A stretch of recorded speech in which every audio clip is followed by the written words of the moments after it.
ইরানের আকাশে রহস্যময় ড্রোন, বিশ্ব কেন নীরব? গত কয়েক সপ্তাহ ধরে আন্তর্জাতিক গোয়েন্দা মহলে একটি অস্বাভাবিক নীরবতা লক্ষ্য করা যাচ্ছে। কেউ কিছু বলছে না, কোনো দেশ থেকে কোনো অফিসিয়াল বিবৃতি আসছে না, অথচ মধ্যপ্রাচ্যের আকাশে এমন কিছু ঘটে চলেছে যা বিশ্বের শক্তিশালী দেশগুলোকে একেবারে চুপ করে দিয়েছে। প্রশ্ন হলো, ঠিক কি সেই জিনিস যেটা দেখে আমেরিকা থেকে ইসরায়েল কেউ মুখ খুলছে না? কি সেই ভয় যা পশ্চিমা বিশ্বের সামরিক বিশ্লেষকদের রাতের ঘুম কেড়ে নিয়েছে? ইরানের আকাশে এখন এমন কিছু উড়ছে যেটাকে কেউ স্পর্শ করার সাহস পাচ্ছে না। আর এই নীরবতাই আসলে সবচেয়ে বেশি কথা বলছে। যখন বড় বড় দেশ চুপ থাকে তখন বুঝতে হবে কিছু একটা অনেক গভীর ঘটে চলেছে। সেই গভীরতার দিকে আজ আমরা একটু নজর দেব। খবরটা প্রথম বেরিয়ে আসে কিছু বেনামি গোয়েন্দা সূত্র থেকে। তারা জানায় ইরানের আকাশে একটি অত্যন্ত উন্নত মানের ড্রোন নিয়মিত উড়ছে। এটা কোনো সাধারণ নজরদারি বিমান নয়, এটা এমন একটি প্রযুক্তি যা বিশ্বের অধিকাংশ দেশের কাছেই নেই। আর সবচেয়ে চাঞ্চল্যকর তথ্য হলো এই ড্রোনের উৎস। এটা এসেছে এমন এক দেশ থেকে যাকে বিশ্বের কেউ সরাসরি চ্যালেঞ্জ করতে সাহস করে না। সেই দেশের নাম উত্তর কোরিয়া। ড্রোনটির নাম ডিপ আর্ক ইউএভি। এই নামটি শুনলে হয়তো অনেকের কাছেই অপরিচিত মনে হবে, কারণ উত্তর কোরিয়া এটিকে এতটাই গোপনে তৈরি করেছে যে পশ্চিমা গোয়েন্দা সংস্থাগুলো প্রথম দিকে এর অস্তিত্ব সম্পর্কেই জানত না। আমেরিকার মতো দেশ যারা সারা বিশ্বে চোখ রাখে, তারাও এই প্রজেক্ট সম্পর্কে অন্ধকারে ছিল দীর্ঘদিন। আর এখন যখন এই ড্রোন প্রকাশ্যে এসে গেছে, তখন সবাই বুঝতে পারছে কতটা পিছিয়ে পড়েছে তারা। উত্তর কোরিয়া বরাবরই একটি রহস্যময় দেশ। তারা কখনো প্রকাশ্যে কথা বলে না, তারা নীরবে কাজ করে। আর যখন তারা কিছু করে তখন সেটা হয় চমকপ্রদ। এবারও তার ব্যতিক্রম হয়নি। তারা এমন এক চাল দিয়েছে যা পুরো মধ্যপ্রাচ্যের সামরিক হিসেবকে নতুন করে লিখতে বাধ্য করছে। তারা তাদের সবচেয়ে আধুনিক গোয়েন্দা ড্রোন পাঠিয়ে দিয়েছে ইরানের মাটিতে। এই ড্রোন আসলে কি করতে পারে সেটা জানলে বিস্মিত হবেন। প্রথমত, এটা নিঃশব্দে আকাশে থাকতে পারে ঘন্টার পর ঘন্টা। শত্রুপক্ষ টেরও পায় না কখন এটা তাদের মাথার উপর দিয়ে উড়ে গেল। এটা উচ্চ রেজুলেশনের ছবি তুলতে পারে যা সাধারণ স্যাটেলাইট ইমেজের চেয়েও অনেক বেশি স্পষ্ট। শত্রুপক্ষের সামরিক ঘাঁটি কোথায় আছে সেটা মুহূর্তের মধ্যে চিহ্নিত করে ফেলতে পারে। এমনকি প্রয়োজনে এই ড্রোন থেকে সরাসরি হামলাও চালানো সম্ভব। কিন্তু এর সবচেয়ে ভয়ঙ্কর ক্ষমতা হলো এটি শত্রুপক্ষের রাডার সিগন্যাল ব্লক করে দিতে পারে। মানে শত্রু দেশগুলো যদি নিজেদের মধ্যে কোনো যোগাযোগ করতে চায়, এই ড্রোন সেই সিগন্যাল ধরে ফেলে। তারপর সেই তথ্য সরাসরি ইরানের সামরিক সদর দপ্তরে পাঠিয়ে দেয়। মানে যুদ্ধ শুরু হওয়ার আগেই ইরান জেনে যায় কে কার সাথে কি কথা বলছে, কোন দেশ কি পরিকল্পনা করছে।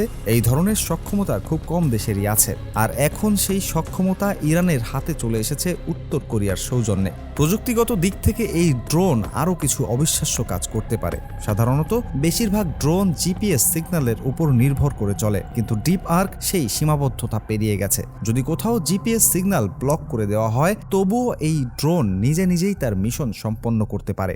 এটি নিজের আভ্যন্তরীণ নেভিগেশন সিস্টেম ব্যবহার করে গন্তব্যে পৌঁছায় এবং কাজ শেষে নিরাপদে ফিরে আসে। এই ধরনের স্বয়ংক্রিয় ক্ষমতা খুবই বিরল এবং এটি এই ড্রোনকে অত্যন্ত বিপজ্জনক করে তুলেছে। আরও একটি বিষয় আছে যা এই ড্রোনকে অনন্য করেছে।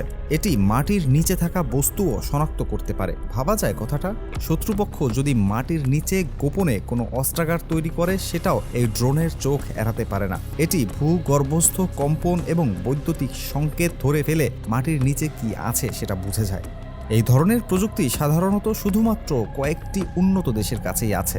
এখন সেই প্রযুক্তি উত্তর কোরিয়ার হাত ধরে ইরানের কাছে পৌঁছে গেছে। এই ড্রোনের দুটি আলাদা ভার্সন রয়েছে বলে জানা গেছে। ছোট ভার্সনটি মূলত গোপন তথ্য সংগ্রহের কাজে ব্যবহৃত হয়। এটি নিঃশব্দে শত্রুপক্ষের এলাকায় ঢুকে যায় এবং প্রয়োজনীয় তথ্য সংগ্রহ করে আবার চলে আসে। কেউ টেরও পায় না। আর বড় ভার্সনটি সরাসরি আক্রমণাত্মক কাজে ব্যবহার করা হয়। এটি বোমা বা মিসাইল বহন করতে পারে এবং নির্দিষ্ট টার্গেটে নির্ভুলভাবে আঘাত হানতে সক্ষম। এই দুই ভার্সন মিলিয়ে ইরান এখন এমন এক সক্ষমতা পেয়েছে যা আগে তাদের কাছে ছিল না। প্রশ্ন হলো, এই ড্রোনের প্রথম পরীক্ষা কোথায় হয়েছিল? জানা গেছে উত্তর কোরিয়া এটি প্রথম সফলভাবে পরীক্ষা চালিয়েছিল বাল্টিক উপকূলে। সেই পরীক্ষার পর থেকেই পশ্চিমা বিশ্বে একটা চাপা উদ্বেগ দেখা দিয়েছিল, কিন্তু তখনও কেউ ভাবেনি এই ড্রোন এত দ্রুত মধ্যপ্রাচ্যে পৌঁছে যাবে। উত্তর কোরিয়া নীরবে তাদের কাজ করে গেছে, আর হঠাৎ একদিন করেই খবর এলো ইরানের আকাশে এই ড্রোন উড়ছে। এই খবর পশ্চিমা বিশ্বকে নাড়া দিয়ে গেছে, কারণ ইরান তো আগে থেকেই একটি শক্তিশালী সামরিক দেশ। তাদের নিজস্ব মিসাইল প্রযুক্তি আছে, ড্রোন প্রযুক্তি আছে, কিন্তু এখন তাদের সঙ্গে যুক্ত হয়েছে উত্তর কোরিয়ার এই অত্যাধুনিক গোয়েন্দা বিমান। এটা মানে শুধু একটা ড্রোন যোগ হওয়া নয়, এটা মানে পুরো শক্তির সমীকরণ বদলে যাওয়া। এখন প্রশ্ন হলো, কেন কেউ এই ড্রোন নামাচ্ছে না? ইসরায়েল তো মধ্যপ্রাচ্যের সবচেয়ে শক্তিশালী বিমান বাহিনী রাখে, তারা কেন চুপ? আমেরিকা, যাদের পুরো অঞ্চলে সামরিক ঘাঁটি আছে, তারা কেন কিছু বলছে না? ব্রিটেন বা ফ্রান্সের মতো দেশ যারা মধ্যপ্রাচ্যে স্বার্থ রাখে, তারা কেন নীরব? উত্তরটা খুব সহজ। সবাই জানে এই ড্রোনে হাত দেয়া মানে উত্তর কোরিয়াকে সরাসরি চ্যালেঞ্জ করা, আর উত্তর কোরিয়াকে চ্যালেঞ্জ করার পরিণতি কি হতে পারে সেটা বিশ্ব আগেও দেখেছে। তারা পারমাণবিক শক্তিধর দেশ, তাদের হাতে এমন অস্ত্র আছে যা গোটা অঞ্চলকে ধ্বংস করে দিতে পারে। তাই কেউ ঝুঁকি নিতে চাইছে না, সবাই চুপচাপ দেখছে। আর এই নীরবতাই আসলে ইরানের জন্য সবচেয়ে বড় বিজয়। স্যাটেলাইট ইমেজ এবং গোয়েন্দা রিপোর্টে এই ড্রোনের উপস্থিতির ইঙ্গিত মিলেছে বলে কিছু আন্তর্জাতিক মিডিয়া দাবি করছে, যদিও কোনো সরকার এখনো আনুষ্ঠানিকভাবে এটা স্বীকার করেনি। কিন্তু যারা এই অঞ্চলের সামরিক পরিস্থিতি নিয়ে গবেষণা করেন তারা বলছেন ড্রোনটির অস্তিত্ব প্রায় নিশ্চিত। এটা এখন আর কোনো গোপন বিষয় নয়। এই পুরো ঘটনার একটা বড় তাৎপর্য আছে।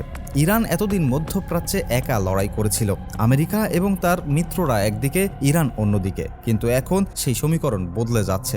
রাশিয়া আগে থেকেই ইরানের পাশে ছিল, এখন উত্তর কোরিয়াও প্রকাশ্যে তাদের সমর্থনে এগিয়ে এসেছে। এই ড্রোন পাঠানো আসলে একটা সরাসরি বার্তা। সেই বার্তাটা হলো ইরান আর একা নয়। যদি কেউ ইরানকে আক্রমণ করে তাহলে তার জবাব শুধু ইরানই দেবে না, সেই জবাবে উত্তর কোরিয়ার ছায়াও থাকবে।